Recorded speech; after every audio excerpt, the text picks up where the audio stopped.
बिस्मिल्लाहिर्रहमानिर्रहीम। शुरू अल्लाह के नाम से जो बड़ा मेहरबान और नहायत रहम करने वाला है। बर्तन चमकाने के लिए इसे पहले पानी से अच्छी तरह धोएं। जब इस पर से चिकनाई दूर हो जाए तो इसके साथ बाथ सोप का इस्तेमाल करें। किसी शैम्पू या देसी सोप का इस्तेमाल हरगिज ना करें। अब स्नील वूल पर थोड़ा सा साबुन लगाकर बर्तन पर मलना शुरू करें। जैसे जैसे आप रगड़ती जाएंगी बर्तन चमकने लगेंगे। बादाम को ताज़ा रखने के लिए एक खाने का चम्मच चीनी इस बर्तन में डाल दें जिसमें बादाम रखे हों। बादाम बिल्कुल ताज़ा रहेंगे। पैरों की बदबू से निजात के लिए एक अदद बैंगन को 4 हिस्सों में बराबर तकसीम करके एक देगची में एक सेर पानी भरकर उबाल लें। जब पानी नीम गर्म रह जाए तो इससे दोनों पैर धो लें।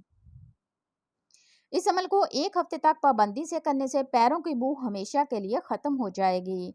लिपस्टिक फाउंडेशन के इस्तेमाल के बाद लिप ब्रश की मदद से होंठों पर बैरूनी खत खींचें और फिर लिपस्टिक लगाकर दोनों होंठों के दरमियान टिश्यू पेपर रखकर दबाएं। दोबारा लिपस्टिक लगाकर टिश्यू पेपर होंठों में दबाएं। इस तरह लिपस्टिक ज्यादा देर तक ताज़ा रहेगी। अगर कान में पानी चला जाए तो प्याज के अरक की 2-4 बूंदें कान में डाल दें, दर्द नहीं होगा।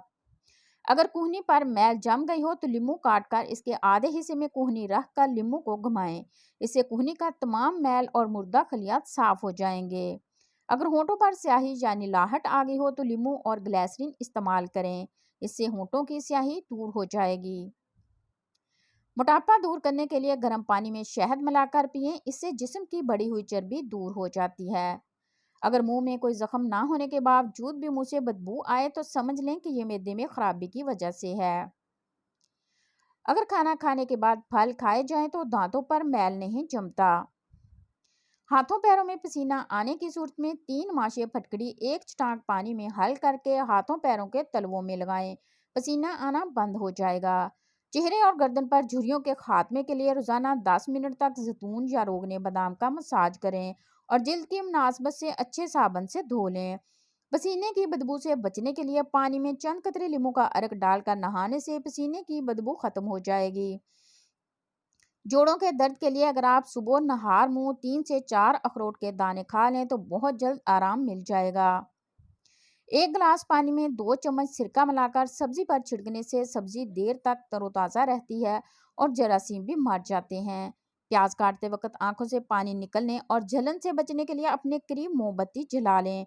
पानी और जलन से आंखें महफूज रहेंगी। नए आलूओं की मिठास दूर करने के लिए इन्हें काट कर अच्छी तरह नमक, लहसुन और सिरका लगाकर रख दें और पौने घंटे बाद पका लें। आलू मज़ेदार होंगे। तेजपात को घर के कोनों में रखने से आप हशरात से बच सकती हैं। किचन के शेल्फ और कैबिनेट में से अगर बदबू आती हो तो 1 चम्मच बेकिंग सोडे को एक प्याली में डालें और इसमें 1 गिलास पानी डालकर शेल्फ या कैबिनेट्स में रख दें। इससे बदबू जल्द खत्म हो जाएगी। शेफ नीद कहती हैं कि जब भी आप बेकिंग करें और बर्तन जल जाए तो इनके नीम गर्म पानी में 4 से 5 घंटे तक डुबोकर रखें। इसके बाद जब आप इनको साफ करेंगे तो जले हुए ज़रात नरम पड़ जाएंगे और जल्द ही आपका बर्तन भी धुल जाएगा और चमकदार हो जाएगा, बिल्कुल नए जैसा। रोजमर्रा बर्तनों की सफाई के हवाले से शेफ नीद बताती हैं कि 1 प्याले में लींबू का रस निकालें और लींबू के छिलकों को भी इसमें डालकर रखें। अब बर्तन धोने वाला लिक्विड भी इसमें 1 चम्मच शामिल कर लें। इससे बर्तन धोएं। आप देखेंगे कि बर्तन भी अच्छे धुलेंगे और अक्सर जो बर्तनों में चिकनाई होती है वो भी नहीं रहेगी। अगर आपने दूध या कोई और चीज़ उबालनी रखी है जिसके गिरने का डर है तो इस पतीली के ऊपर एक लकड़ी का चम्मच रख दें। ऐसा करने से उबाल पतीली से बाहर नहीं आएगा और दूध गिरने से बच जाएगा। ओवन में मछली की बदबू आ रही है तो परेशान ना हो। एक साफ तौलिया गीला करके इस पर डिश वॉश लगाएं और इस तौलिया को ओवन में रख कर चंद मिनट गर्म कर लें। फिर इसी तौलिए से पूरा ओवन अच्छी तरह साफ कर लें। मछली की बदबू खत्म हो जाएगी। आपके बर्तन धोने वाला स्पंज बहुत चिकना हो गया है तो इससे डिश वॉश लगाकर ओवन में चंद मिनट गर्म करें और फिर धो लें। नए जैसा हो जाएगा। अगर आपके तांबे और स्टील के बर्तन पुराने और बेरौनक हो गए हैं तो इन पर केचप लगाकर छोड़ दें। फिर इन्हें किसी कपड़े से साफ करके गर्म पानी से धो लें। एकदम नए जैसे चमकदार हो जाएंगे। अगर छुरी की धार कम हो गई है तो मिट्टी के बर्तनों वाली पिर्च को उल्टा करें और इस पर छुरी को रगड़कर तेज करें। फिर काटें। आसानी से हर चीज़ कट जाएगी। एक सुई में डबल धागा परोएं और इसमें 2 प्याज छील कर डाल दें। फिर इस पर लुबान के तेल या बादाम के तेल का स्प्रे करें और घर में जिस जगह चूहे मेहमान बनकर आते हैं वहां मेज़बान के तौर पर लगा दें। फिर कमाल देखें। फलों के सिरका में थोड़ा सा पानी मिलाकर गर्मी दानों पर लगाने से फौरी आराम आता है।